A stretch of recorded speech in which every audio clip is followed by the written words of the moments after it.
sa Papa Dudut Stories, ikaw ay hindi nag-iisa.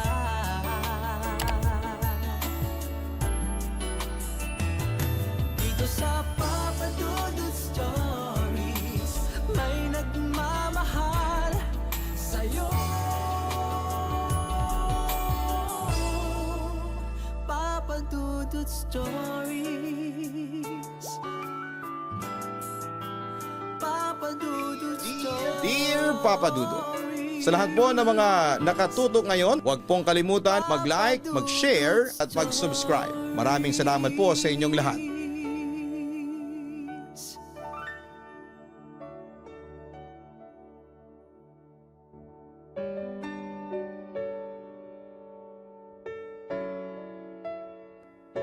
Ang sabi ng marami, when it rains, it pours. At naniniwala ang ating letter sender sa kasabihang yon. Kapag ang universe ay nagbagsak ng kasiyahan ay tiyak na marami ito. Ngunit sabi nga rin ng marami, ang kasiyahan ay palaging may kaakibat na kalungkutan. Dahil ang buhay ay parang gulong. Minsan ay nasa ibabaw at minsan ay nasa ilalim. Halina't samahan ninyo akong tunghayan ang kwentong pinadala ng ating letter sender ngayong araw. Dear Papa Dudut, magandang araw po sa inyo maging sa inyong mga magiliw na taga-subaybay at taga-pakinig sa bawat kwentong ina-upload ninyo dito sa inyong YouTube channel at maging sa Spotify. Narito po ako para magbahagi ng aking kwento and at the same time ay makapag-inspire sa mga taong humaharap sa problema at hamon ng buhay. Ako po si Jen, nakatira somewhere in Manila. 29 na taong gulang, may regular at magandang trabaho sa isang bangko. Sigurado po ako na hindi ako ang unang letter sender na magbabahagi ng ganitong klase ng kwento. Dahil sa dinami-rami pong nagsusulat at nagpapadala ng liham sa inyo. Tiyak ko na mayroon akong kagaya na parehas ang naging karanasan sa buhay. Papa Dudut, galing po ako sa mahirap na pamilya. At kapag sinabi ko pong mahirap, talagang mahirap. Ang tatay ko po ay nagbaboundary ng tricycle mula sa aming kapitbahay na may mabuting puso na si Mang Pilo. Si nanay naman po ay tumatanggap ng labada sa mga nakatira sa isang village, hindi kalayuan sa lugar kung saan kami nakatira. 3 po kaming magkakapatid, ako po ang panganay at sinundan naman ng 2 lalaki na sina Josh, ang pangalawa at Justin, ang bunso. Masaya naman po ang aming pamilya. Kahit na mahirap ay pinipilit ng mga magulang ko na mai-survive ang araw-araw naming pangangailangan. Larawan din kami ng tipikal na pamilya at magkakapatid, Papa Dudut. Minsan ay may hindi pagkakaunawaan o nag-aaway. Pero sa uli ay pipiliin naming magkaayos at magkasundo. Gayon man ay dumating sa punto na naiinggit ako sa ibang bata habang lumalaki. Dahil sila, naibibigay ng kanilang mga magulang ang mga bagay na gugustuhin nila. Samantalang kaming magkakapatid, kailangan pa naming paghirapan ang bagay na gusto namin. Naalala ko tuloy, may isang beses na sinasamahan ako ng aking mga kapatid na mga lakal para sa darating na birthday ko. Pwede ba ito ate? Tanong sa akin ang kapatid kong si Josh habang hawak ang isang plastic bottle.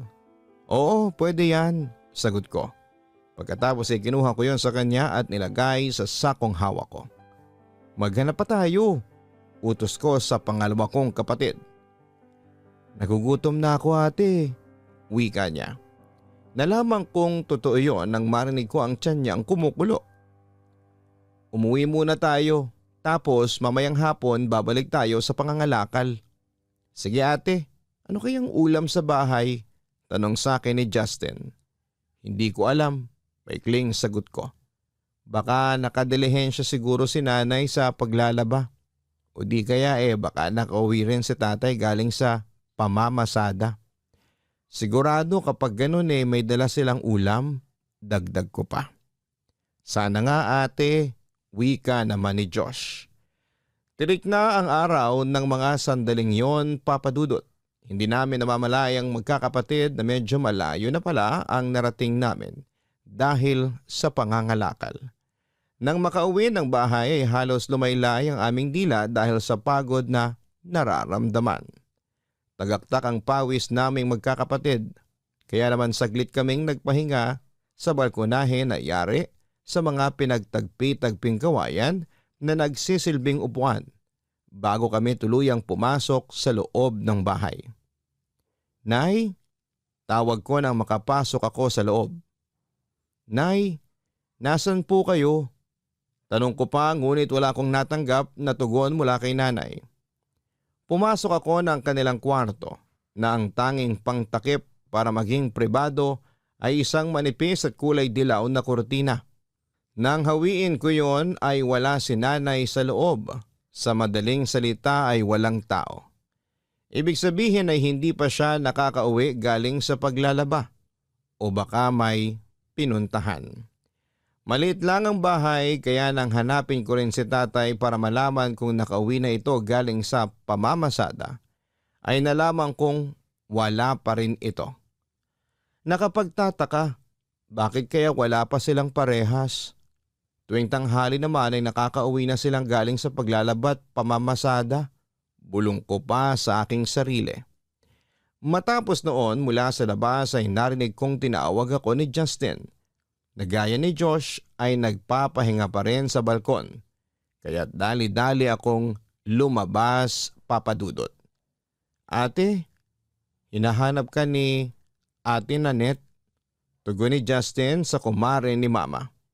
May-ari ito ng isang maliit na sari-sari store na katapat lang ng aming bahay kung saan kami madalas mangutang. Ano po yun, Ate Nanette? Tanong ko. Nasa ospital ang nanay mo. Pumunta siya doon dahil inatake ang tatay mo ng heat stroke habang namamasada. Bilisan nyo, puntahan nyo na sila. Nag-aalalang wika nito. Ano po?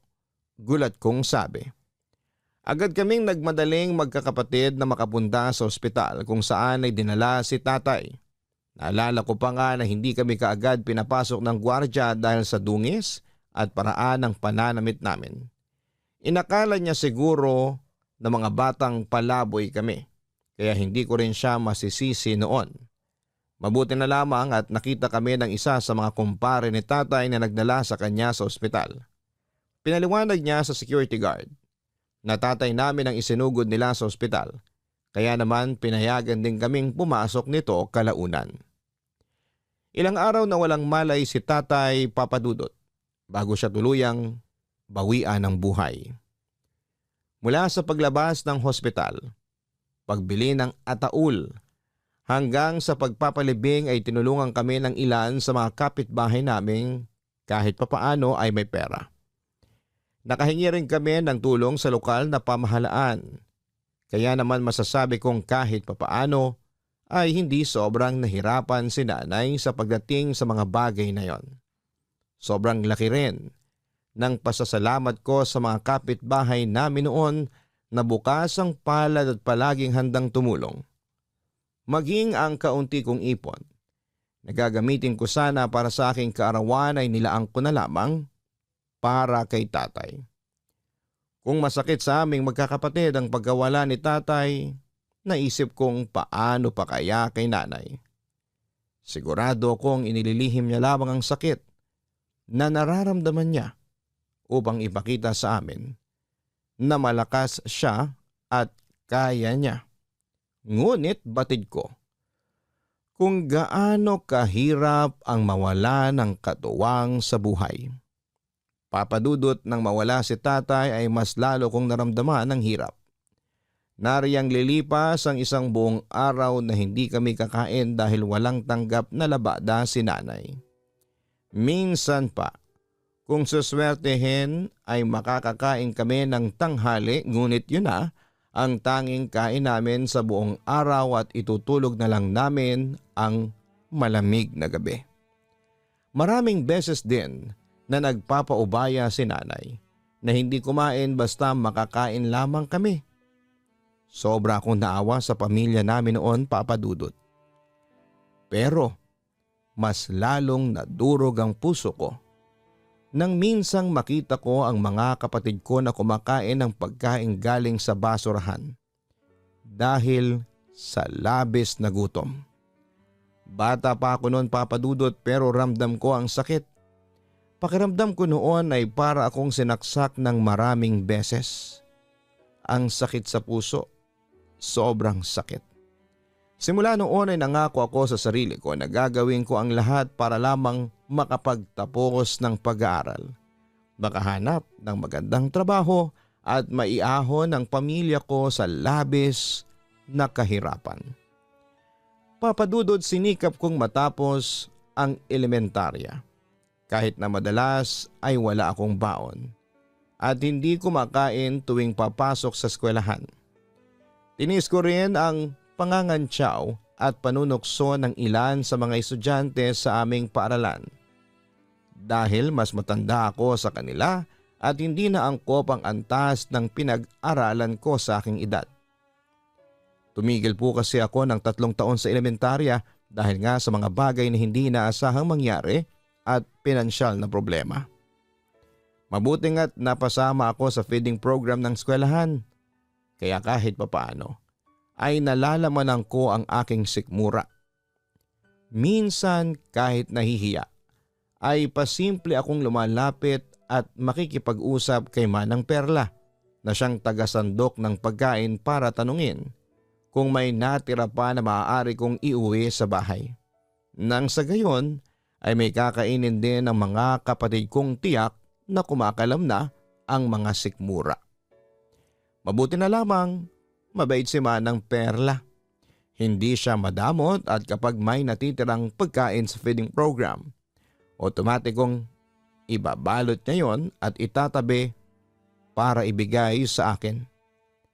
Napakabuti po ng puso niya. Lumipas ang ilang pang taon, nakagraduate ako ng grade 6, Papa Dudut. Nang sumapit ang bakasyon ay swerteng nakahanap ako ng trabaho sa panaderya bilang isang tindera. 150 pesos ang sahod ko araw-araw sa buong maghapon. Kaya naman nakaipon ako. At nung tumungtong ako ng high school ay ginamit ko ang naipon ko bilang pamasahe at panggastos sa araw-araw. Nang magsimula na ang klase ay tuwing Sabado at Linggo naman ako napasok sa bakery para meron pa rin akong kikitain. Nang sa gayon ay hindi na mamroblema si Mama sa babaunin ko kinabukasan. Sa mga sumunod na buwan, tila sineswerte kami, Papa Dudut, dahil kinuha din kasambahay si nanay ng isa sa mga nagpapalaba sa kanya. 3 na kaming nag-aaral at sa awa ng Diyos ay nairaraos na namin ang pang-araw-araw na mga gastusin. May mga pagkakataong dama pa rin ng hirap, lalo na't kung sabay kaming may kailangang bilhin o bayarang mga projects. Pero sinisikap namin nila nanay na malampasan yon sa pamamagitan ng pagtutulungan. Nang malapit na akong makapagtapos ng high school ay sinubukan kong mag-entrance exam sa isang pampublikong universidad sa kolehiyo at gano'n na lamang ang tuwa ko nang malamang nakapasa ako at naging isang scholar. Kinuha ko ang kursong business management dahil noong bata pa ako, sabi ni Papa, ayon ang gusto niyang kuning kurso. Ngunit sa kasamaang palad ay hindi siya nakatungtong ng kolehiyo at hindi niya rin natapos ang high school. Mataas ang pangarap ko para sa aking pamilya, Papa Dudut. Kaya't sa kabila ng hirap at pagod ay pinilit kong makapagtapos ng kolehiyo. Bonus pa dahil nagbunga ang lahat ng paghihirap ko at graduate ng may Latin honor. Bukod doon ay nagkaroon na rin ako ng nobyo, si Primo. Sinagot ko siya during our graduation. Sobrang saya ko, Papa Dudut, para akong nasa alapaap ng mga sandaling yon. After graduation, nakala ko ay madali na ang lahat pero hindi pala. Hindi kasi porket nakatapos ka at nagkamit ng karangalan ay mabilis ka nang makakahanap ng trabaho. Ilang beses din kasi akong nabigo sa pag-a-apply sa iba't ibang kumpanya hanggang sa tuluyan akong makapagtrabaho sa isang bangko. Maganda naman ang sahod ngunit may pagkakataong kinakapos pa rin. Dahil ako na nga ang nagsisilbing breadwinner ng pamilya. Nang mga panahong yon, pinapaaral ko ang aking mga kapatid na kapwa kolehiyo. Nag-request din sa akin si nanay ng isang sari-sari store para kahit papaano ay may income siya at pinagkakabalahan. Kaya nang makaipon ako ay hindi ako nagdalawang isip na tuparin ang request niya. First year college na noon si Justin at third year naman si Josh. Naisip ko na isang taon na lang kahit papaano ay may makakatulong na sa mga gastusin sa bahay. Masipag mag-aral ang mga kapatid ko, Papa Dudut, kaya't natitiyak ko na hindi nila kami bibiguin ni nanay. Hanggang isang araw pag uwi ko galing sa trabaho, ay nadatnang kong umiiyak si nanay kaharap si Josh at ang girlfriend nitong si Mika. Sa pagtataka ko ay agad kong niyakap si nanay at saka ko tinanong kung bakit siya umiiyak. Ano pong problema, Nay? Bakit po kayo umiiyak? Tanong ko na tinugunan niya lamang ng mga hikbi. Napansin kong tumingin siya sa kapatid kong si Josh, pati na rin sa girlfriend nito, na para bang may gusto silang sabihin na hindi nila masabi. Ate, dinig kong sabi ni Josh na umagaw sa aking atensyon. Ate, sorry. Sabi nito pagkatapos ay sunod-sunod na pumatak na ang luha sa kanyang mga mata. Nang tingnan ko ang kanyang nobya ay umiiyak na rin po ito habang mahigpit na nakahawak sa palad ng aking kapatid.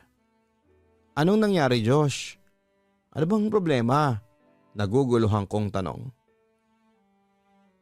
Nabuntis ni Josh si Mika, anak. Sa wakas ay nagkatinig na si nanay. Ha? Gulat kong reaksyon.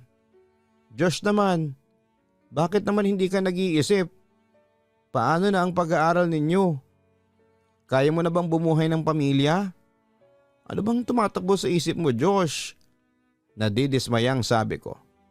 Ate, sorry. Umiiyak na sabi pa nito. Papa Dudut, walang ibang lumalabas sa bibig ni Josh ng mga oras na yon kundi ang paghingi ng tawad. Samantalang ako ay nanaig sa akin ng galit. Naisip ko paano na ang plano namin na magandang buhay para kay nanay. Ang usapan namin ay magtatrabaho muna siya at tutulungan akong patayuan si nanay ng sarili naming bahay.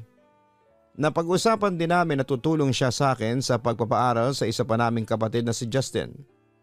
Hindi ko alam kung OA lang ako, Papa Dudut, para maggalit sa kapatid ko.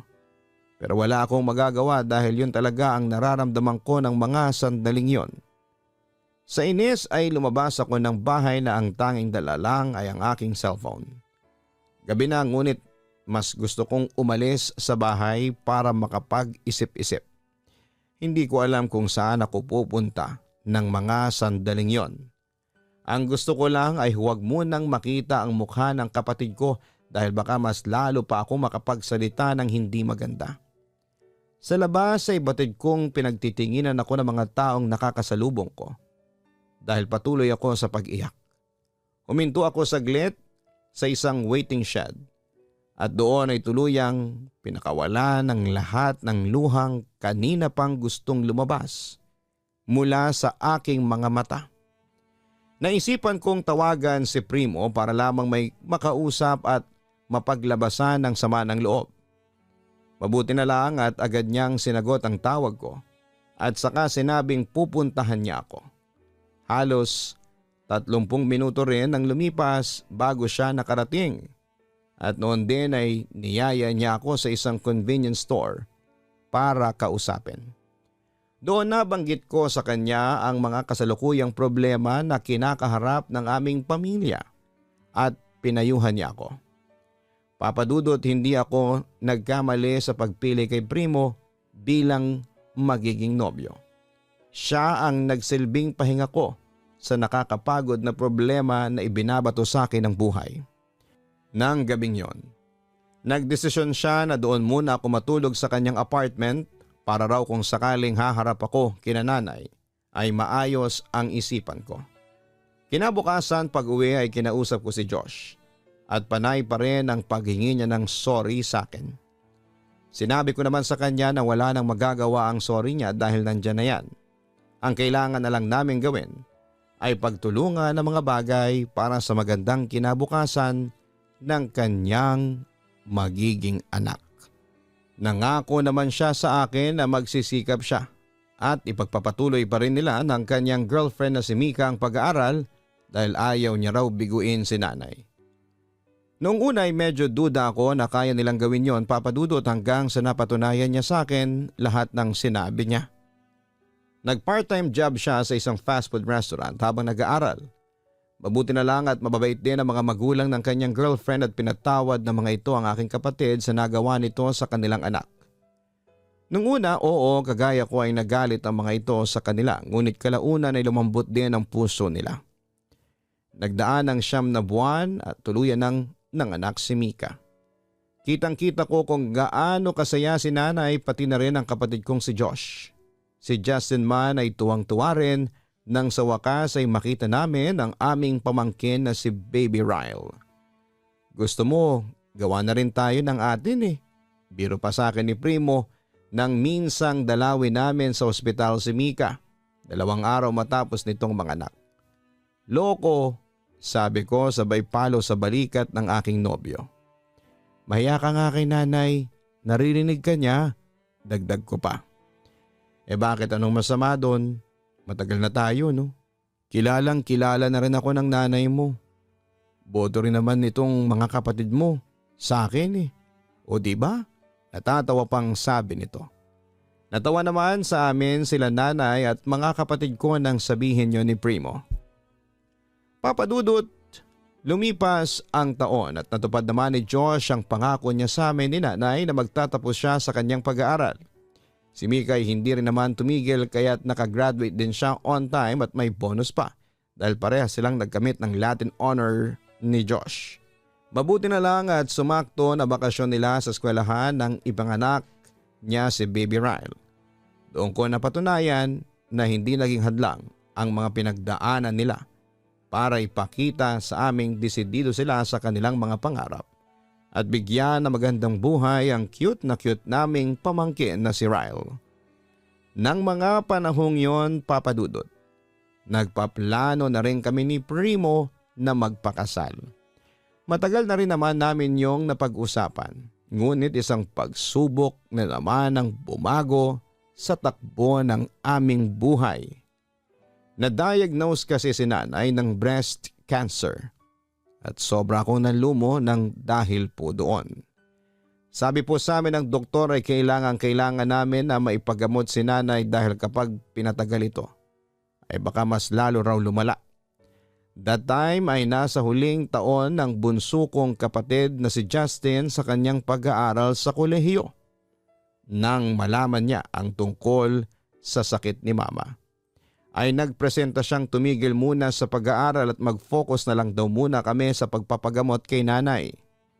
Naisip ko na siguro'y batid din ang bunso naming kapatid na mahihirapan kami pagdating sa pinansyal na aspeto. Dahil 2 lang naman kami ni Josh na nagtatrabaho at may sariling pamilya pa itong sinusuportahan. Nung una ay pumayag ako ngunit kalaunan ay naisip kong hindi maaaring huminto sa pag-aaral si Justin. Naisip ko pa nga na kahit mabaon ako sa utang, ay pipilitin kong maipagamot si mama habang nag-aaral sa huling taon niya ang bunso naming kapatid. Pumayag na rin ako na mag-part-time job siya gaya ng ginawa noon ng Kuya Josh niya. Ngunit sinabi ko sa kanya na kapag may kailangan siya ay huwag siyang mahihiyang lumapit sa akin. Kung kaya kong ibigay ang kailangan niya ay gagawin ko ito ng paraan. Papa Dudut, kahit magkandakuba ako sa pagtatrabaho ng mga sandaling yon, ay hindi ko na iniinda. Ang lagi ko lang nasa isipan ay ang ilaban ang buhay ni Mama at matalo namin ang sakit niya. Ganon din makapagtapos ng pag-aaral ang aking bunsong kapatid. Nang sumapit ang araw ng pagtatapos ni Justin, Papa Dudut, ay nakahinga ako ng maluwag. Paunti-unti ay nakabawi na rin ang lakas si nanay at lubos ko yung pinagpapasalamat sa Diyos ng sobra. Lumipas din ang panahon at naikasal na kami ni Primo. Sobrang saya ko ng mga sandaling yon, Papa Dudut. Simple lang naging pag-iisang dibdib namin. Ngunit sobra itong espesyal para sa akin. Sa wakas kasi ay makakasama ko na sa panghabang buhay ang isang taong ipinagdasal ko ng matagal. Sa ngayon ay 4 na buwan na po akong buntis. Kung tatanungin ninyo ang lagay ng aking pamilya ay maayos naman po kami. Si nanay patuloy sa kanyang gamutan at malaki na ang nakikita naming progress kung ikukumpara sa kalagayan niya sa dati. Si Josh, pangalawa kong kapatid, ay may maganda at regular na trabaho na rin. Malaki na rin ang kanilang anak na si Ryle. Paminsan-minsan ay si nanay ang nag-aalaga sa kanyang apo. Ngunit may pagkakataon din naman ang mga magulang ni Mika ang nagbabantay dito. Parehas kasi silang mag-asawa na may trabaho at kahit papaano ay nakapag-aabot na rin sila at nakakatulong sa gamutan ni Mama at gastusin sa bahay. Si Justin, ang bunso kong kapatid, maganda na rin ang trabaho sa isang IT company. Nakakatuwang isipin. Nasa kabila ng maraming hirap na pinagdaanan namin, Papa Dudut. Dahil hindi kami sumuko. Kahit papaano ay naabot namin ang pinapangarap naming buhay.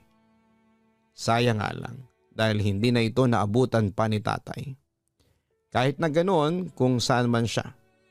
Sigurado akong masaya siya sa kung ano ang narating naming magkakapatid. Ito naman kasi ang pangarap niya para sa amin. Ang makapagtapos kami ng pag-aaral at makaahon sa kahirapan. Papa Dudut, hanggang dito na lamang ang liham kong ito. Sana kahit papaano ay naka-inspire ako sa inyong mga tagapakinig at magsilbing motibasyon upang hindi sila huminto na abutin ang kanilang mga pangarap. Alam kong sa buhay ngayon ay hindi madali ang pinagdadaanan ng bawat isa. Nandiyan iniisip natin na baka hindi para sa atin ang mga bagay na pinapangarap natin kaya't kailangan na nating huminto. Ngunit ang masasabi ko lang ay huwag. Keep on moving forward. Gaano man kahirap, masadlak man tayo sa dusa.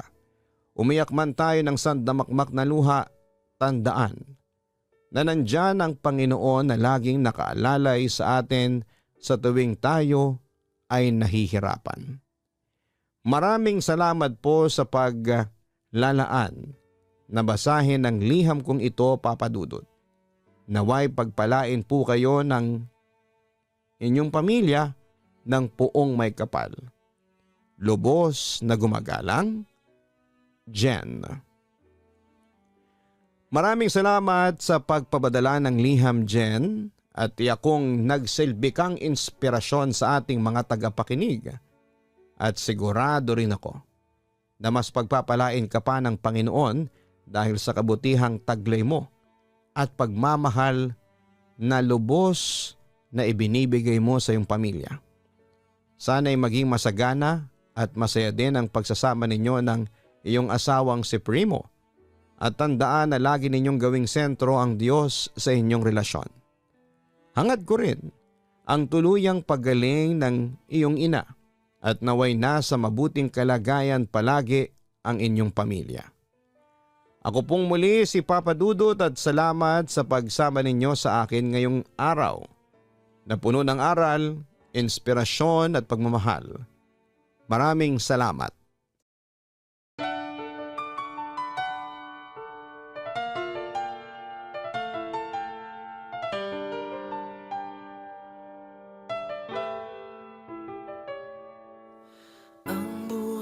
ay mahiwaga, laging may lungkot at saya. Sa Papa Dudut Stories, laging may karamay ka.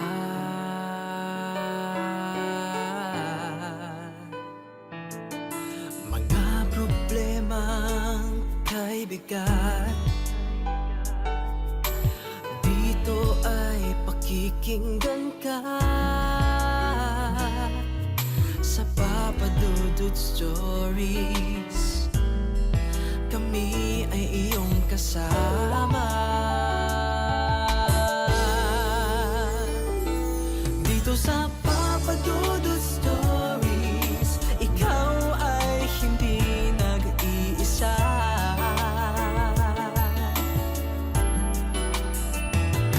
Dito sa Papa Dudut Stories, may nagmamahal sa'yo. Papa Dudut Stories, Papa Dudut Stories.